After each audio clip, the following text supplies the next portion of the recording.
السلام عليكم ورحمة الله وبركاته أعزائي طلبة وطالبات الصف الثاني الإعدادي مدارس اللغات، أهلا وسهلا بيكم. والنهاردة إن شاء الله هيكون أول يوم في قصة ديفيد كوبرفيلد.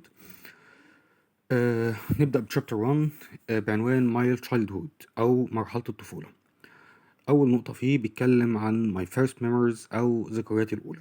فبيتكلم عن نفسه، بيعرفنا بنفسه والبيت اللي عاش فيه. فبقول لك My name is David Copperfield and this is the story of my life. أنا اسمي ديفيد كوبرفيلد ودي قصة حياتي. الناريتور بتاع القصة في الأول أو الراوي بتاع القصة اللي بيحكيها يعني هو نفسه بطل القصة اللي هو ديفيد كوبرفيلد. فبيقول I was born at Blunderstone. The first people I remember are my mother with her beautiful long hair and Bigoti, our servant with her dark eyes and red cheeks like apples. أول ناس أنا فاكرهم أو أول ناس وعيت عليهم يعني هم أمي وشعرها الطويل الجميل وبيجوتي الخدامة بتاعتنا وعينيها الغامقة دارك مش مظلم هنا، عينيها غامقة، عينيها سمرة يعني and red cheeks like apples وخدودها الحمرا زي التفاح. طبعا ده إن دل على شيء فإنما يدل على حب ليهم يعني، لأن الواحد طبعا لما بيحب حد بيوصفه بطريقة كويسة. I don't remember my father as he died before I was born. مش فاكر أبويا أو مش فاكر حاجة عن أبويا لأن هو مات قبل ما أنا اتولد. I remember our house. فاكر بيتنا with the little bedroom windows open وشبابيك الأوض النوم مفتوحة. And I remember the garden. فاكر كمان الحديقة بتاعتنا with its high fence and fruit trees. بالسياج بتاعها أو السور بتاعها، السور الخشبي بتاعها وشجر الفاكهة اللي موجود في الجنينة بتاعتنا. يعني بقول لك انا فاكر بيتنا كويس وشبابيك بيتنا، شبابيك الاوض دايما كانت مفتحه، والحديقه بتاعه البيت كمان فاكرها with its high fence اللي هو السور الخشبي او السياجه الخشبي او اللي بيبقى بسلك. امال السور عموما اللي بيبقى معمول بطوب بيسموه وول يعني حائط او سور. امال الفنس ده اللي بيبقى معمول خشب او سلك او كلام من ده. and fruit trees وشجر الفاكهة اللي موجود في الجنينة. I remember the sitting room where my mother and Bigoti and I sat around the fire in the evening. وفاكر كمان غرفة الجلوس بتاعتنا لما كنا بنقعد حوالين الدفاية. زمان طبعا كانوا بيولعوا نار، بيبقى في دفاية في الحيطة كده وبيولعوا نار عشان يتدفوا، ما كانش في دفاية طبعا كهرباء أو غاز أو كلام من ده. One night في ليلة بالليل Bigoti and I were sitting in the sitting room reading when there was a knock at the door. طبعا الليلة ديت اشمعنى الليلة دي في وسط حياته كلها اللي افتكرها، لأن الليلة دي كانت فارقة بالنسبة له أو حياته كلها اتغيرت بعد الليلة دي وهنعرف دلوقتي ليه. فبقول لك كنت أنا وبيجوتي قاعدين في أوضة الجلوس وبنقرأ when there was a knock at the door. حد خبط على الباب. we went to the door to open it. طلعنا أنا وبيجوتي رحنا على الباب عشان نفتحه and there was my mother with a gentleman. كانت جاية أمي مع راجل كده. I had seen him before. His name was Mr. Murdstone. أنا شفت الراجل ده قبل كده، كان اسمه مستر ميردستون. My mother bent down and kissed me and the gentleman put his hand on my head. I didn't like that. He bent down and kissed my mother's hand which made me angry. فأمي أول ما فتحت الباب أنا وبيجوتي وطت كده انحنت وبستني، والراجل ده قام حاطط إيده على دماغي كده فطريقة ما حبتهاش، اللي هو حط إيده على شعره كده يعني، وقام انحنى شوية وبس إيد أم ديفيد ده which made me angry. حاجة دي ضايقت ديفيد جدا. The gentleman said good night and my mother thanked him for walking her home. الراجل قام قايل لهم خلاص تصبحوا على خير أنا هروح، وأم ديفيد قامت قايله له شكرا إنك وصلتني للبيت. بيجوتي closed the door and we went each into the sitting room. وبيجوتي قفلت الباب ورحنا كلنا على غرفة الجلوس. The man came back many times and I got used to seeing him but I didn't like him. الراجل ده جه بعد كده مرات كتير وبدأت إن أنا أتعود إن أنا على رؤيته، يعني رؤيته بقت متكررة بالنسبة لنا، بقى بيجي لنا البيت كتير بس أنا ما كنتش بحبه. Perhaps 2 months after my mother first came home with Mr. Murdstone, Bigoti asked me to go with her to visit her brother. وتقريبا بعد شهرين بس من أول مرة جالنا البيت مع أمي لما كان بيوصلها، بيجوتي قالت لي إيه رأيك تيجي معايا نروح نزور أخويا ماستر ديفي، عزيزي أو سيدي ديفي، بتدلعه يعني. She said, would you like to come with me and stay for 2 weeks with my brother at Yarmouth? إيه رأيك تيجي تقعد معايا أسبوعين عند أخويا في المنطقة اللي أخويا كان عايش فيها كان اسمها يارموث.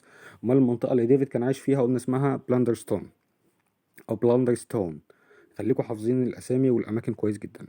Is your brother a nice man? I asked. فديفيد طبعا ببراءة الطفولة بيقول لها أخوك ده راجل كويس يعني؟ قالت له oh yeah said Bigoti, and Yarmouth is by the sea, and there are boats and fishermen and sand, and there's a boy called Ham for you to play with. قالت له وكمان يرمز ديت على شط البحر جنب البحر، وهتلاقي هناك مراكب وصيادين ورمل. طبعا ده حاجة غريبة عليهم، او المنطقة اللي هم فيها ما فيهاش الكلام ده، فبالنسبة له حاجة جديدة هيبقى عايز يستكشفها يعني. and there's a boy called Ham for you to play with. وفي كمان ولد اسمه هام تلعب معاه هناك. I thought it would be great fun. فأنا اعتقدت إن دي حاجة هتبقى مغامرة جميلة جدا بالنسبة لي. The day soon came for our going. After breakfast we got into the carrier's cart and left for Yarmouth. وميعاد المروح بتاعنا او اليوم اللي احنا كنا متفقين ان احنا هنمشي فيه جه، وبعد الفطار على طول ركبنا عربية.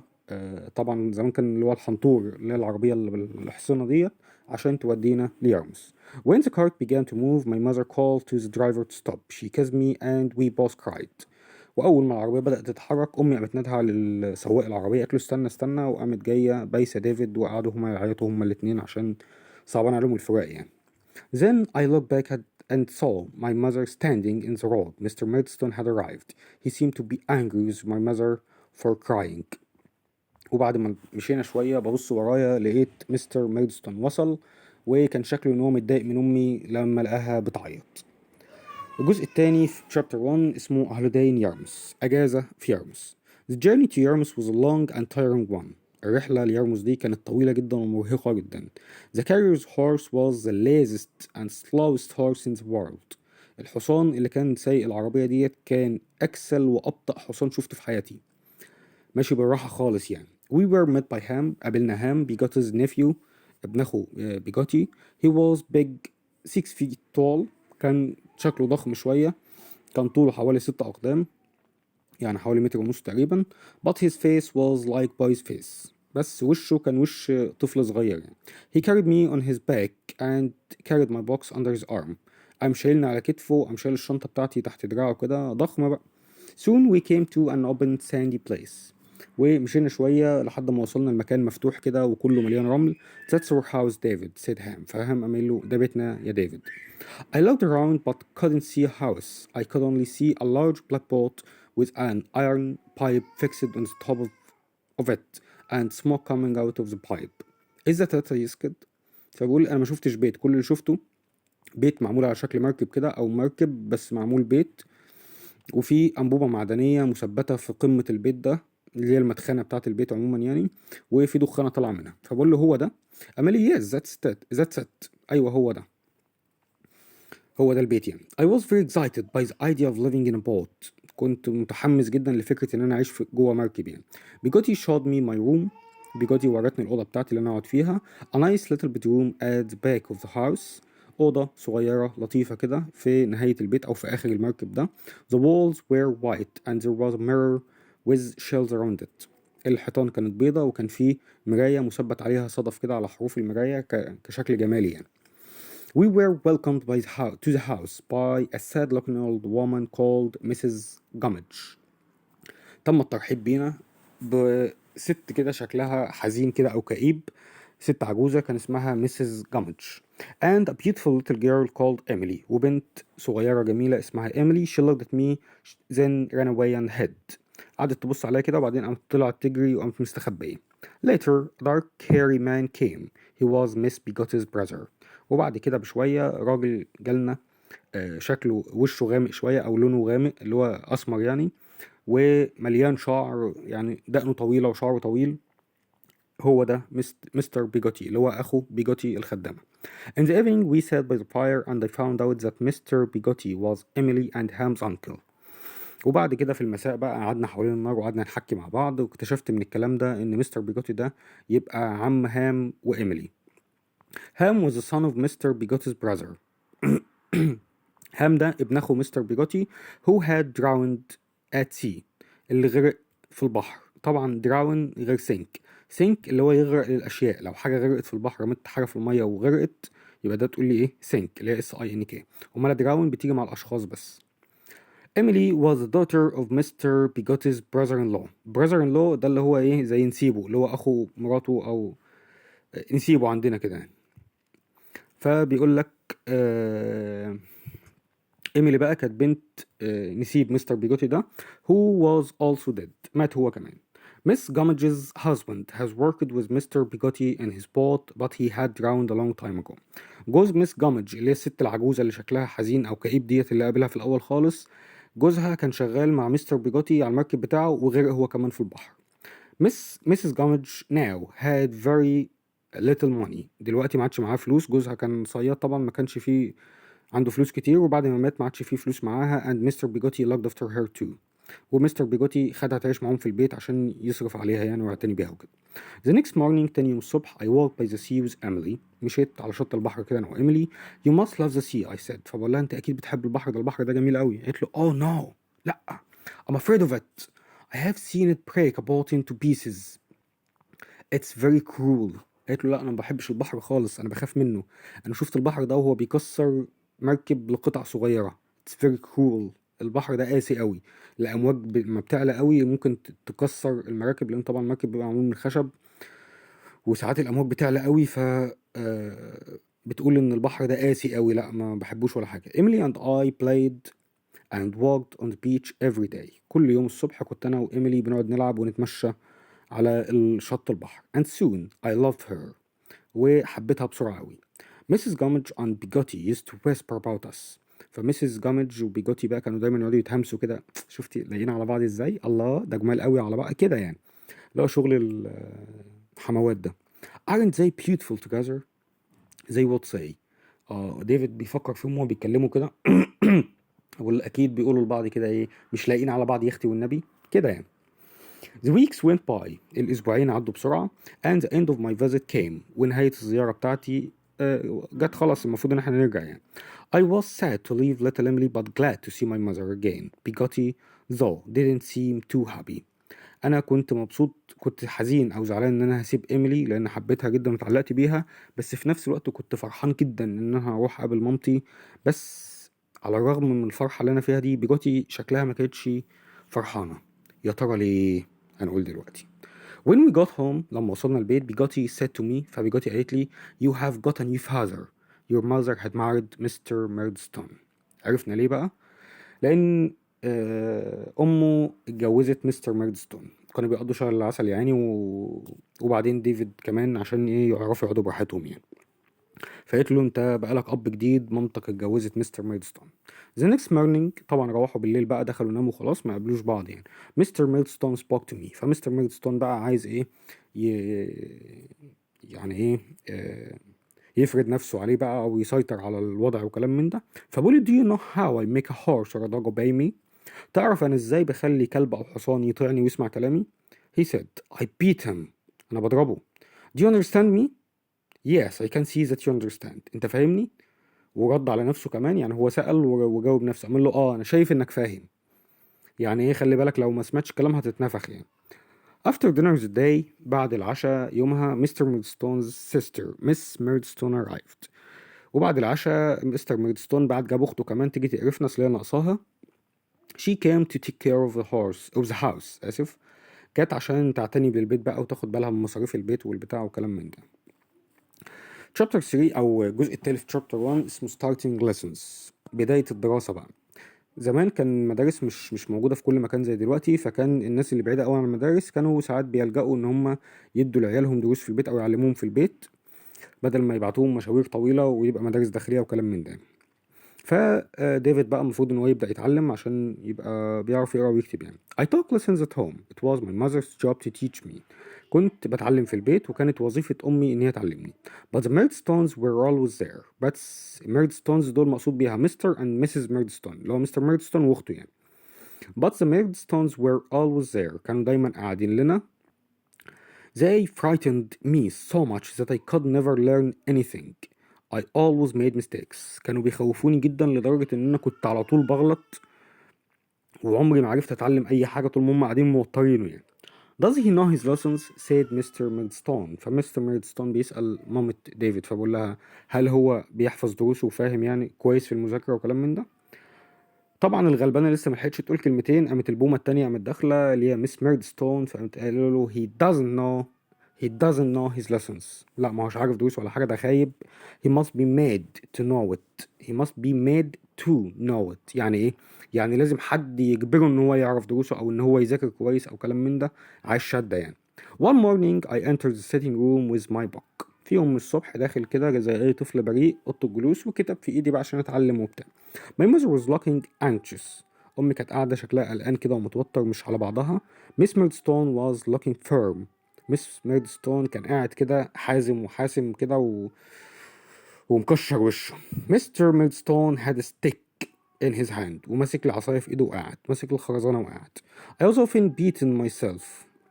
He said to my mother. فبقول لا لا لا انت زعلانة اللي انا هضربه؟ ده انا كنت بضرب نفسي. ده مستر ميردستون اللي بيقول مين لمين لأم ديفيد. يعني انا لما كنت بغلط كنت بعاقب نفسي فانت زعلان انا عاقب ابنك؟ هو يبقى عندي اغلى مني كده يعني. That day's lesson started badly and quickly got worse. الدرس ده بدأ بطريقة منيلة ب60 نيلة ونيل أكتر بعدها على طول يعني. I couldn't remember anything. My mother began to cry. ما قدرتش أفتكر أي حاجة من كتر الخوف والرعب يعني اللي الواد فيه. وأمي قامت مفتوحة في العياط لأن هي عارفة إن أنا هتضرب علقة جامدة ومحدش هيحوش عني. This boy has given you much trouble today, said Mr. Murdstone. David, he said to me, I think you and I will go upstairs. فمستر ميردستون كأي بومة يعني جزء بجزء يعني. فقام قايل لها لا لا لا الواد ده تعبك قوي النهارده كده وخنقك فكفايه عليه كده وانت يا ديفيد تعالى معايا كده حبيبي ايه هنطلع فوق الدور التاني كده نتكلم مع بعض. We climbed the stairs to my room. طبعا احنا شايفين الكلام عامل ازاي في الصورة هنا. We climbed the stairs to my room. طلعنا السلالم لحد ما وصلنا اوضتي. Suddenly Mr. Murdstone twisted my head under his arm. قام لافف دراعه حوالين يعني ايه خد رقبتي تحت زي ما احنا شايفين في الصورة كده ماشي and hit me hard with a stick ونزل عليه بالخرزانة. I bit hard into the hands it was holding me. فيعني الغلبان ملقاش حاجة يعملها قام قرمه من ايده اللي ماسكاها ديت قام عضه. Then he beat me as if he wanted to beat me to death. فطبعا مستر ميدستون اتجنن وفضل يضرب في الولا كأنه يعني هيفضل يضرب فيه لحد ما يموته من ضرب يعني. I could hear my mother and Bigotty crying. أمه وبيجوتي يعني واقفين ورا الباب مش قادرين يخشوا مش قادرين يتكلموا وقاعدين يعيطوا بس. Then he was gone. وبعد كده سابني ومشى. The door was locked والباب اتقفل بالمفتاح and he was lying on the floor. وسابني مرمي على الأرض يا عيني بعد ما خدت العلقة التمام. بعد كده إن شاء الله ناخد بقى الأسئلة. أنا منقلكوا بس اللي هي صح وغلط و answer the questions. أول حاجة David lived with his mother and father. صح ولا غلط؟ طبعا غلط لان احنا قلنا his mother and Bigotty. his father died before he was born. ابوه مات اصلا قبل ما يتولد. امال هو كان عايش مع مين؟ امه وبيجوتي. David's mother had long beautiful hair. طبعا true. Bigotty was David's aunt. لا طبعا she was David's servant. كانت الخدامة بتاعته مش عمته او خالته. David didn't like Mr. Murdstone. اكيد طبعا يعني يبقى true. Bigotty took David to Yarmouth. ايوه لما راحوا يرمس عند اخوها يقعدوا هناك. هام and Emily were brother and sister. هام وإيميلي كانوا اخ واخت. لا طبعا ده كان حد ده كان هام كان ابن اخو مستر بيجوتي وإيميلي كانت بنت نسيبه. إيميلي loved the sea. إيميلي كانت بتحب البحر. طبعا لا. she said it's very cruel and she hated it. كانت بتقول ان هو قاسي جدا وان هي بتكرهه. Miss Murdstone was Mr. Murdstone's sister. أيوة Miss Murdstone كانت أخت Mr. Murdstone. David's lessons at home were unpleasant. كانت غير مبهجة أو غير سعيدة. أيوة طبعا احنا قلنا he couldn't remember anything and he couldn't learn anything. مكانش قادر يتعلم حاجة من كتر الخوف اللي كان فيه يعني. David's mother was happy when Mr. Murdstone beat him. أم ديفيد كانت مبسوطة لما مستر ميردستون ضربه. لا طبعا. طب ليه يا عم عرفت منين؟ She was crying لأنها كانت قاعدة تبكي. طيب answer the questions. جاوب على الأسئلة. With whom did David live? ديفيد كان عايش مع مين؟ هنا طبعا he was living أو he lived with his mother and Bigotty. What had happened to David's father? إيه اللي حصل لأبو ديفيد؟ قلنا طبعا he dead أو he was dead before David was born. مات قبل ما ديفيد يتولد كمان. Who was Mr. Murdstone? Mr. Murdstone هنقول he was the husband of David's mother. He was husband of David's mother. كان جوز أم ديفيد. Where did David and Bigotty go for how long? ديفيد وبيجوتي راحوا فين وقعدوا قد إيه؟ هنقول طبعا they went to Yarmouth and they stayed there for 2 weeks. They went to Yarmouth and they stayed there for 2 weeks. راحوا ليارموث وقعدوا هناك لمدة أسبوعين. Where did Mr. Bigotti live? Mr. Bigotti كان عايش فين؟ ممكن أقول he lived in a houseboat in Yarmouth، أو ممكن أقول he lived in Yarmouth وخلاص. تاني where did Mr. Bigotti live؟ كان عايش فين؟ فممكن أقول البيت اللي هو كان عايش فيه، أو ممكن أقول المكان اللي هو كان عايش فيه. فممكن أقول he lived in a houseboat أو he lived in a boat by the sea in Yarmouth. التلاتة أهو. Was Emily's father alive؟ هل أبو إيميلي عايش؟ هنقول لأ طبعا he was dead many years ago. كان ميت من سنين فاتت. What was Emily afraid of and why؟ طبعا إيميلي كانت خايفة من إيه وليه؟ هنقول طبعا إن إيميلي she was afraid of the sea، كانت خايفة من البحر. ليه؟ لأنها she saw the sea breaking a boat into pieces، أو because she thought it was cruel، لأنها كانت بتعتقد إن البحر ده قاسي. What did David find when he returned home؟ ديفيد اكتشف إيه أو إيه اللي حصل لما ديفيد رجع البيت؟ هنقول طبعا he found that his mother had married Mr. Murdstone. آسف. He found that his mother married Mr. Murdstone. How did Mr. and Miss Murdstone treat David؟ طبعا من اللي احنا شايفينه الضرب وقلة الأدب والكلام ده كله. they treated him badly، كانوا بيعاملوه بأسوأ، أو they treated him cruelly، بطريقة قاسية أو بطريقة وحشة. What did David do when Mr. Murdstone beat him with a stick؟ عمل إيه لما مستر ميردستون ضربه بالعصاية؟ هنقول طبعا he bit him in the arm which was holding David's head. عضه في الإيد اللي كانت ماسكة، أو he bit him وخلاص. بس الإجابة الكاملة يعني إن أنا أقول هو عضه في الإيد اللي كانت ماسكة رقبة ديفيد. هقول he bit him in the hand which was holding David's head. تاني he bit him in the hand which was holding David's head. وكده يكون خلص chapter 1 بالأسئلة بتاعته. ويا ريت لو في أي حد مش فاهم حاجة أو محتاج سؤال في أي حاجة سواء لها علاقة بالقصة دي أو بأي حاجة لها علاقة بالمنهج أو بره المنهج، أي حاجة تخص اللغة الإنجليزية عموما، أنا تحت أمركم. وانتظروني قريبا إن شاء الله في chapter 2 بقيت الشابترز بتاعت القصة بتاعتنا لحد ما نخلصها كلها إن شاء الله. وفي الفترة ديت زي ما قلت لكم أي حد محتاج أي حاجة يا ريت يكتبها لي في الكومنتس أو يبعت لي على الجروب بتاع الفيسبوك اسمه إنجليزي بالعربي. والسلام عليكم ورحمة الله وبركاته.